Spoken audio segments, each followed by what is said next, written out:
Olá, pessoal! Eu sou a professora Maria das Graças Rua e nós vamos ter uma aula de língua portuguesa. Nessa nossa aula, nós vamos tratar de 5 temas, né? Polissemia e homonímia, denotação e conotação e metáfora. Esses temas todos são muito importantes, tanto para a gente compreender e interpretar textos, como para a gente escrever melhor.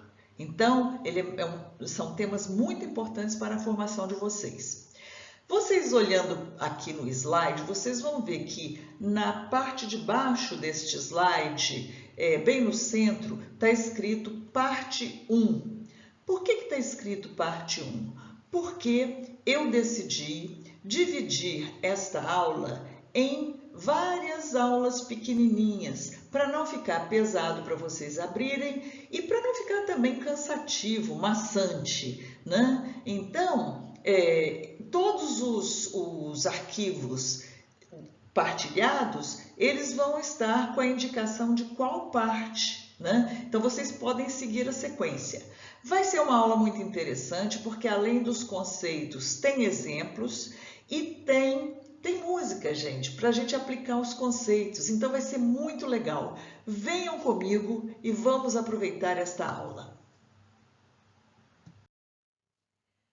Bom, polissemia, né? Vocês alguma vez estiveram diante de uma situação que vocês viam uma palavra ou ouviam, mas vocês não sabiam exatamente qual o significado dela, porque vocês conheciam mais do que um significado?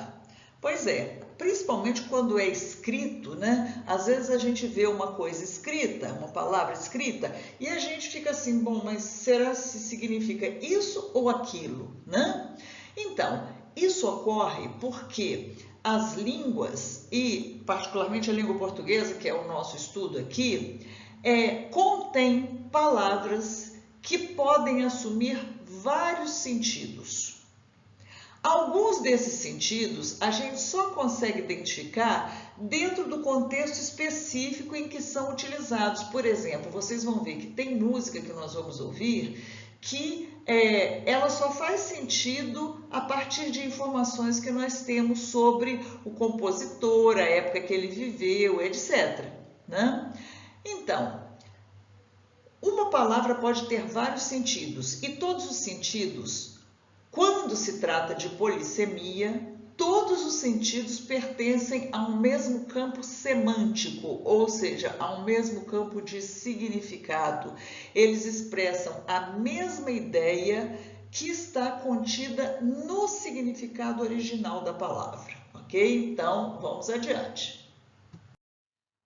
Aqui eu trouxe rapidamente alguns exemplos para vocês. Então, por exemplo, banco pode ser instituição financeira, um lugar onde se deposita coisas, dinheiro, né, títulos e até objetos de valor. Verbo bancar, que significa arcar com as despesas. Então, significa ter um dinheiro para poder arcar com as despesas. Alguém diz assim, é o pai que banca os gastos dele, né? Do filho. Então, significa isso. E depósito de areia no curso de um rio ou no mar. Eu estou esperando vocês me fazerem uma pergunta assim, professora, e o banco da praça, né? Onde a gente senta? Olha, nós vamos ver o banco da praça daqui a pouco na discussão de homonímia. Boca.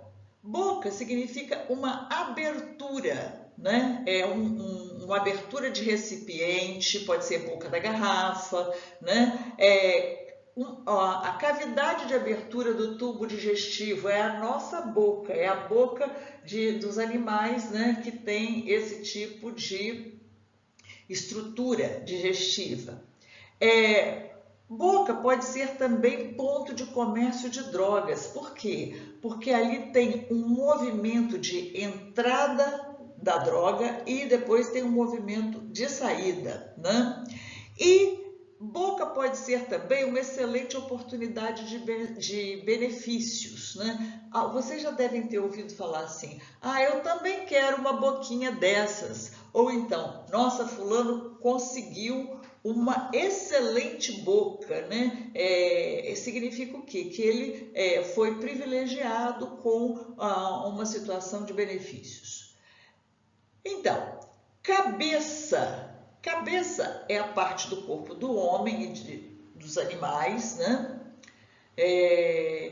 Mas é também o líder de um grupo, né? Então, o cabeça da gangue, ou o cabeça da quadrilha, ou então o cabeça da turma, né? Então, é o líder de um grupo.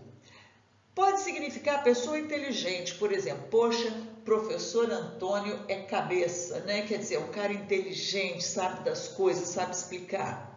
E, finalmente, cabeça pode significar unidade de contagem de animais, né? O fazendeiro tem 500 cabeças de gado. Letra. Letra pode significar o símbolo usado na escrita. Então, letra A, letra M, né? São os símbolos. Letra pode significar também caligrafia, né? A sua letra está muito melhor, né? Significa a sua caligrafia. E letra pode ser também a parte textual de uma canção. Uma canção, ela tem letra e música. Vamos adiante. Homonímia refere-se às palavras que parecem idênticas, mas embora sua aparência possa ser idêntica, seja na grafia, seja no som da palavra, nos fonemas, seja nos dois, elas têm significados diferentes. Por quê? Porque elas não pertencem ao mesmo campo semântico, ao mesmo campo de sentido. Então, vejam, eu falei para vocês a respeito do banco, né? Pois é, aquele banco lá, o banco da praça, o banco onde a gente se senta, ele não pertence ao mesmo grupo de significados do banco instituição financeira, do banco verbo bancar e do banco banco de areia, né? no curso de um rio ou do mar. Então, não pertencem. Então, quando elas não pertencem ao mesmo campo de sentido, elas não são polissêmicas, elas são homônimas. Então, nós chegamos nas palavras homógrafas. As palavras homógrafas têm a mesma grafia, mas a sua pronúncia e o seu significado são diferentes. Então, gosto, que é verbo gostar, e gosto, substantivo, sabor, gosto. Este, ponto cardial, né? Leste, este, e este, pronome demonstrativo. Palavras homófonas. Tem a mesma pronúncia, você ouvindo são exatamente iguais, mas a sua grafia e o seu significado são diferentes. Então, por exemplo, cela com C é um substantivo que se refere a um quarto pequeno, né? um aposento pequeno, por exemplo, cela de prisão, né? Cela na penitenciária. Pode ser também uma cela de um monge, né? Um quartinho bem pequenininho onde o monge passa o seu tempo rezando. E cela, que é substantivo, que é aquele assento que se coloca no lombo do cavalo para cavalgar, né? E pode ser também o verbo selar, né? Ele cela, terceira pessoa do singular, indicativo presente. Ele cela, ou seja, cela, selar aqui como verbo, pode significar inclusive colocar um selo, fechar um envelope, né? Então, vocês veem que, embora a pronúncia seja a mesma, a grafia é diferente, o significado é diferente. Sessão é um substantivo que significa o período de tempo, né? Fulano fez uma sessão de revisão da matéria, né? Gastou um tempo revisando a matéria. E seção com C cedilha, que é o substantivo e que significa departamento, uma divisão, uma organização, enfim, é outra coisa, né? E aqui está a maior dor de cabeça de todas, que são as palavras homônimas perfeitas. Elas têm grafia e pronúncia idênticas, mas o seu significado é diferente. Então vejam, olha, verão, estação do ano, e verão, verbo ver, terceira pessoa do singular no futuro. Cedo, verbo ceder, e cedo, adiantado, antes da hora. Ele chegou cedo, né? A manga, que é a fruta, né? Uma fruta muito gostosa, e manga, que é a manga da camisa ou a manga da blusa. Banco, que é assento, aquele banco da praça, né? E banco no sentido de um lugar onde se depositam coisas, por exemplo, banco de sangue, banco de órgãos, banco de óleos, né? Então, isso aí são significados diferentes, embora as palavras homônimas sejam absolutamente perfeitas nesse caso. E por isso que eu disse que é uma dor de cabeça, porque você tem que ver bem no contexto o que é o significado que está sendo pedido pela frase ou pela sentença. Olá!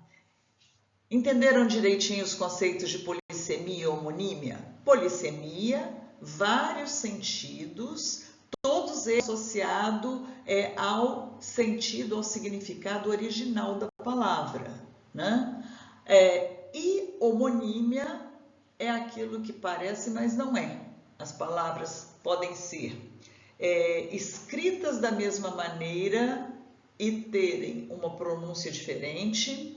As palavras podem ser escritas diferentes e terem a mesma pronúncia. E as palavras podem ser, inclusive, homônimas perfeitas, ou seja, a grafia e a pronúncia da palavra é exatamente a mesma, mas o significado é diferente. Esse significado diferente significa que a palavra não pertence ao mesmo campo semântico. O significado original que está no radical da palavra é outro. Então, nós já sabemos também a diferença entre palavras polissêmicas e homônimas. Então, vamos prosseguir na parte 2, tratando de denotação, conotação e metáfora. Vamos lá, pessoal!